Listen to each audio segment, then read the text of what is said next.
welcome to another video. In this video, we're going to cover the 1960s, and we'll probably just go ahead and carry the video all the way into the entire term of President Nixon. So we'll end this video out about 1974. So with that said, let's take a dive into the 1960s. And so, my fellow Americans, ask not what your country can do for you, ask what you can do for your country.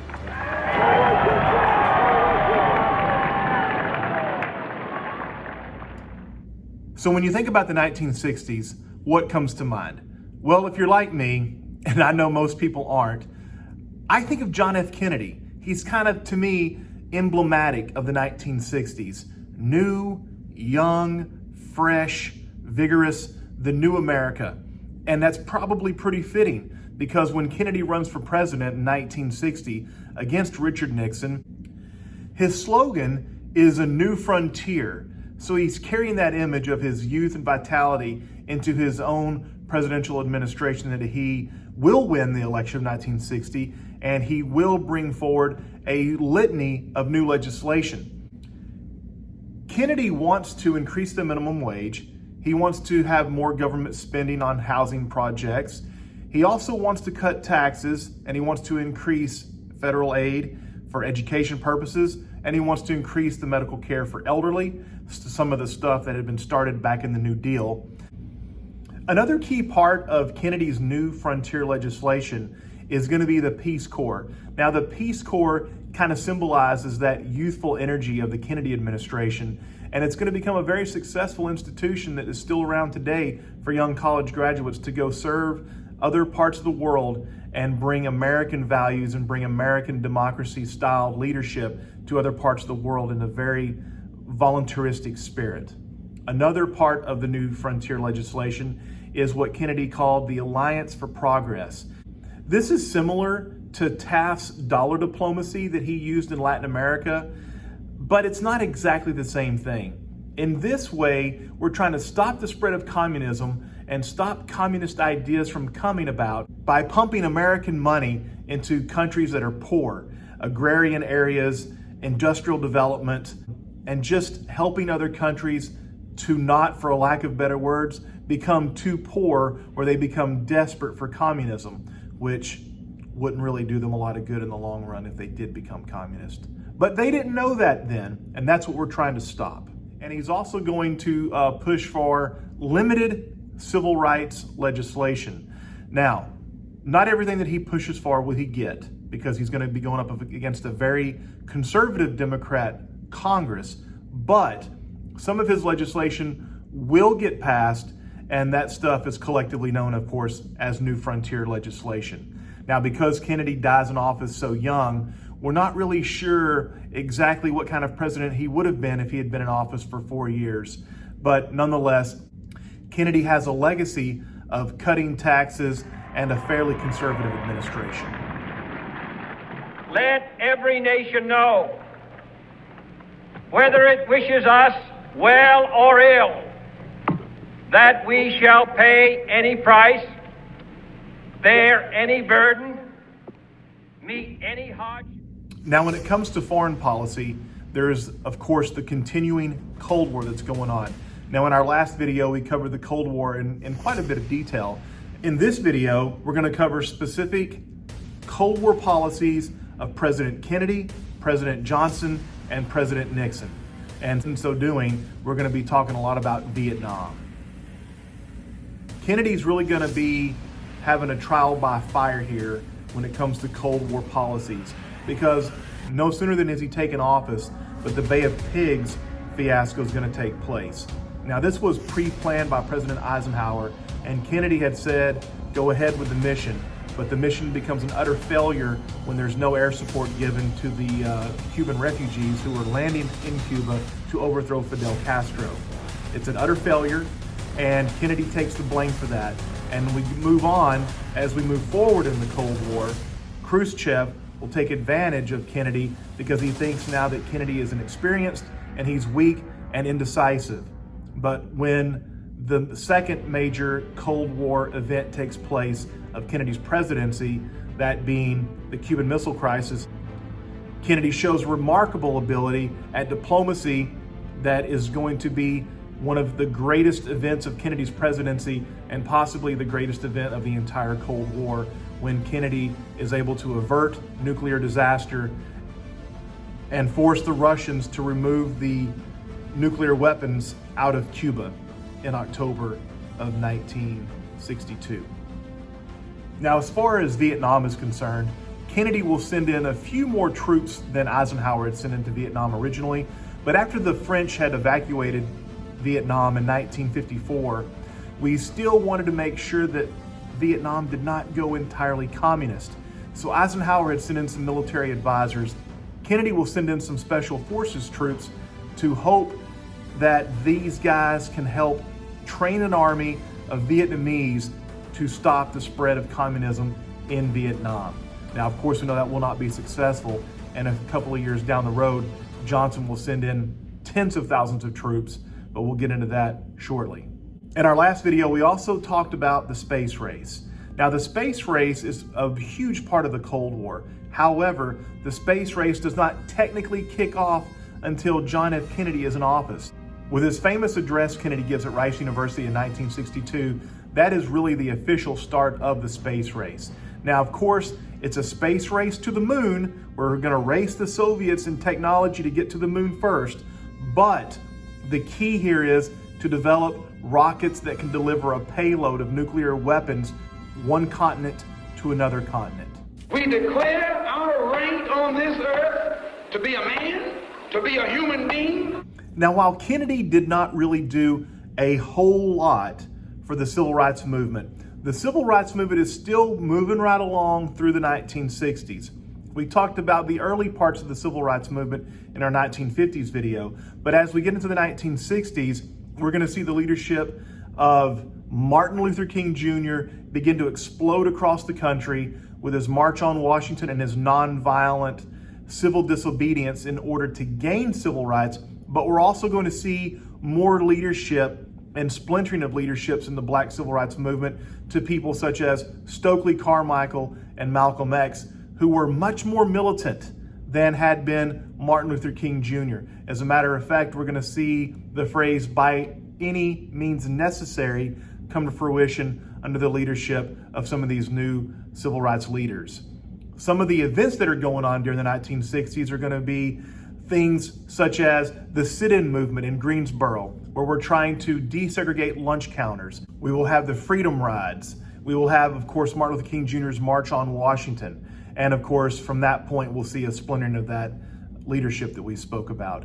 Now, while all this is going on, is JFK pushing for civil rights legislation? No. As a matter of fact, he thinks it's too early to begin this. He thinks that it's not yet time to push for legislation. However, he will occasionally use federal marshals and federal forces to enforce desegregation of certain schools, the University of Mississippi and the University of Alabama. Now, he does discourage Martin Luther King Jr. from his demonstration in Birmingham, which turns into a disaster, but he is considered by many to be lukewarm on the idea of civil rights. Although I do believe that he was in favor of civil rights, just probably not sure how to implement it. So during the same time, civil rights for African Americans are looking hopeful. Civil rights for other Americans are also coming into the picture as well. The Supreme Court is going to have a lot of landmark cases in the 1960s. Many of these are going to address the criminally accused. You'll have the right to counsel. You'll have the right to counsel in police interrogations. You'll have the right to attorneys in court cases, felony cases. And another part of the Supreme Court during the 1960s will be the abolition of prayer and Bible reading in schools, public school settings. Now, for some people, that would sound like a victory for civil rights for those who are not religious.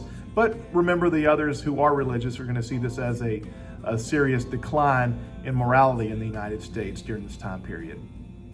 In November of 1963, one of the most tragic events of American history takes place when President Kennedy visits Texas to try to bring the Democratic Party together. During the 1960s, you have a liberal faction of the Democratic Party and you have a more moderate conservative faction of the Democratic Party who are beginning to split. And Kennedy's coming to Texas because he needs Texas Democrats in the upcoming election. However, when he comes to Texas, we all know what's going to happen. On November 22nd, 1963, Kennedy will be assassinated while he's driving in his open-top limousine through Dallas, Texas, in front of the Texas Book Depository. Now, after that event takes place, Lyndon Baines Johnson, a Texan vice president, will assume the presidency, and his presidency is going to be rocky at best.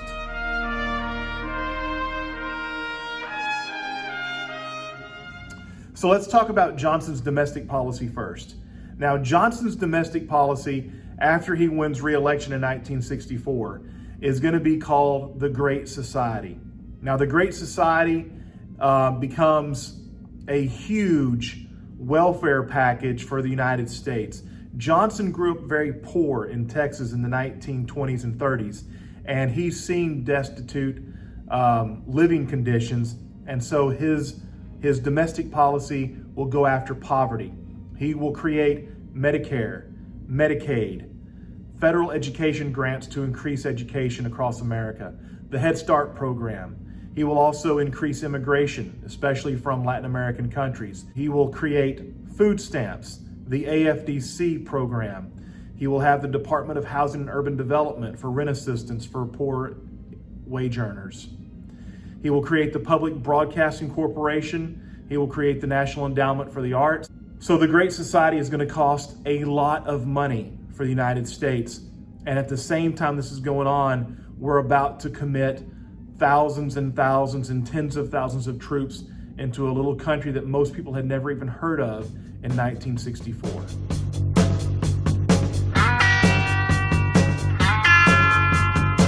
Who would have thought in the 1960s, during the height of the Cold War, that a small country in Far East Asia, Vietnam, was going to become the cornerstone of dividing America more than possibly America had ever even been divided before or since. And yes, I'm including the recent years of the Trump administration, where America seemed to be very, very divided. Johnson is going to send more than 500,000 American soldiers to Vietnam after the Gulf of Tonkin incident in 1964.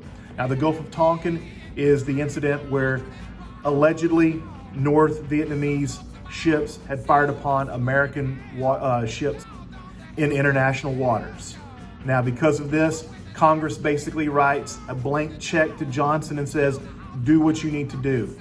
But after 4 years, by the year 1968, America is so divided, it is such a divisive issue that it's going to cost Johnson not only the re-election, but even his desire to run for president. He's going to step down and say, I've had it with this, forget it. I don't want anything else to do with this war. I don't want anything to do with this presidency. I am done. Count me out. And so 1968 is going to see a very dramatic change in the United States. Even though there were a ton of protesters in 1968 and even in the years before that against the Vietnam War, the fact is that most Americans supported the Vietnam War. The war in Vietnam had been going as well as could be expected in the conditions that the Vietnam War was being fought in. The North Vietnamese were fairly easy to defeat on the battlefield. However, because of the fact that this was being fought in the jungle, it was hard to always tell who the enemy was. So there will be incidents of innocent bystanders being killed by U.S. troops, which will lead to more protest of the actual war.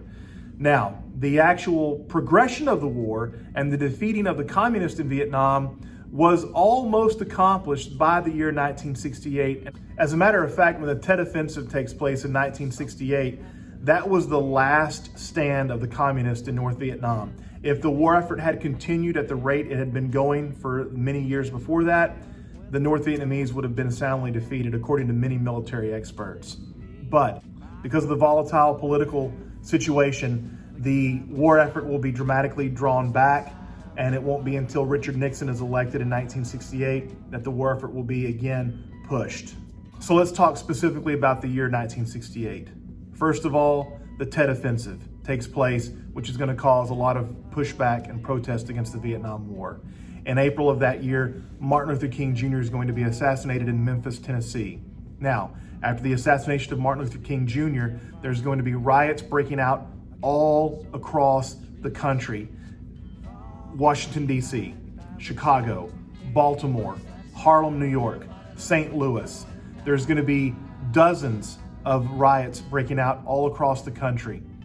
And at the same time this is going on, Robert Kennedy is assassinated, the brother of the late president, which causes even more chaos in an already chaotic country. The Democratic National Convention is going to take place, and since Johnson has now dropped out of the race, we're going to have to figure out who is going to run for the Democratic candidacy in 1968. And the entire convention is surrounded by protesters. Everyone who's attending the convention is being attacked or being harassed by the protesters, and it turns again into even more chaos. The Democratic convention breaks down. After an insane convention, Hubert Humphrey comes out as the Democratic candidate in 1968, and he will go against Richard Nixon. Now, Richard Nixon had lost the election of 1960 to John F. Kennedy, and all Richard Nixon has to do in the election of 1968 is say, "I am for law and order," and everybody is clamoring for law and order. Before we talk about the Nixon administration, let's talk about a couple of other civil rights movements that are taking place at the same time.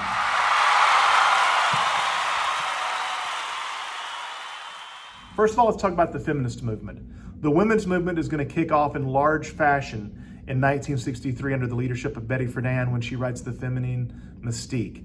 Now, she is an advocate of women. She's an advocate of women being empowered, not necessarily through marriage, but through their own education and their own abilities.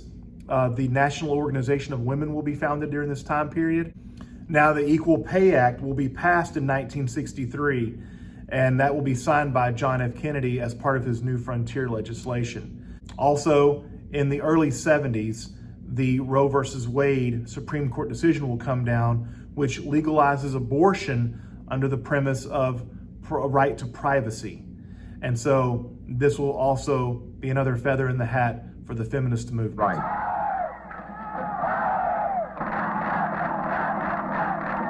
Hispanic Americans are also going to have a movement of their own. Mexicans had been coming into the United States in very large numbers since World War II and the demand for their labor during the time period where most white men were all fighting in the war. By the time the war is over, most Mexican Americans are now finding themselves working in agricultural fields and low-wage earning jobs.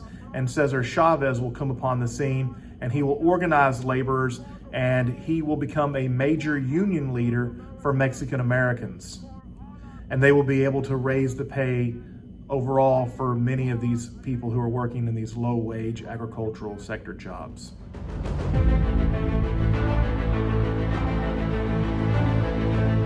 Let's talk about the Nixon administration, one of the most controversial presidents in American history. Let's take a look at some of his domestic policy. Now, to win the election, as I mentioned before, Nixon had said, "I am for law and order." Nixon also had what was called a Southern strategy when he was running for president. And basically what he's saying is, I'm going to shrink the size of the federal government. Remember, for the last several years, Johnson has been increasing the size of the federal government with all sorts of government welfare programs and Great Society programs that are increasing the size of the United States budget and the United States government as a whole. Now, with that said, we're also in the middle of the Vietnam War, and Johnson has committed 500,000 troops into Vietnam. What that's doing is, that's creating an entirely unfeasible economic situation, which is going to cause one of the worst economies in the history of the United States, possibly with the exception of the Great Depression. And that's going to be the stagflation that's going to hit the United States from the late 60s all through the 1970s. And not only are they fighting stagflation, but we also have the energy crisis with gas prices on the rise and trying to figure out what we're going to do to get gasoline in our cars to get to work due to the OPEC embargo placed on the United States because of their support of Israel. And Nixon is going to be trying to figure out, how can I fight this economic disaster? And he's going to do his best to figure this thing out in many different ways, but he just never can cure the economy through the policies he's trying to implement. During the 1972 election cycle, 5 men are going to break into the Democratic National Convention headquarters at the Watergate complex. Now, these guys were working for the re-election committee. We don't know exactly who hired them, if Nixon had anything to do with this or not, but that's not the important piece here. At this point, these guys are going to break in, they're going to set up listening devices, and the next night they're going to come back to repair some of these devices, and they're going to get arrested. During the investigation of these 5 guys, it's going to come out that they know names and they know some important people in the Nixon administration. Meanwhile, the Nixon administration is attempting to cover up their crime, sweep some things under the rug, and it's not known how far Nixon was involved in this until eventually there is a fight over what is called the Nixon tapes, some secretly recorded audio transcripts where Nixon was talking about the situation. And because of this alleged cover-up, Nixon is going to refuse to cooperate and eventually fires a special prosecutor, which goes down an entire new rabbit hole. So the whole thing ends up with Nixon looking very guilty, and the Senate and the House threatening impeachment and removal, and Nixon finally gives in and resigns in August of 1974. Even though Richard Nixon is remembered for his resignation in the Watergate scandal, on the foreign policy front, he should be remembered for some remarkable achievements.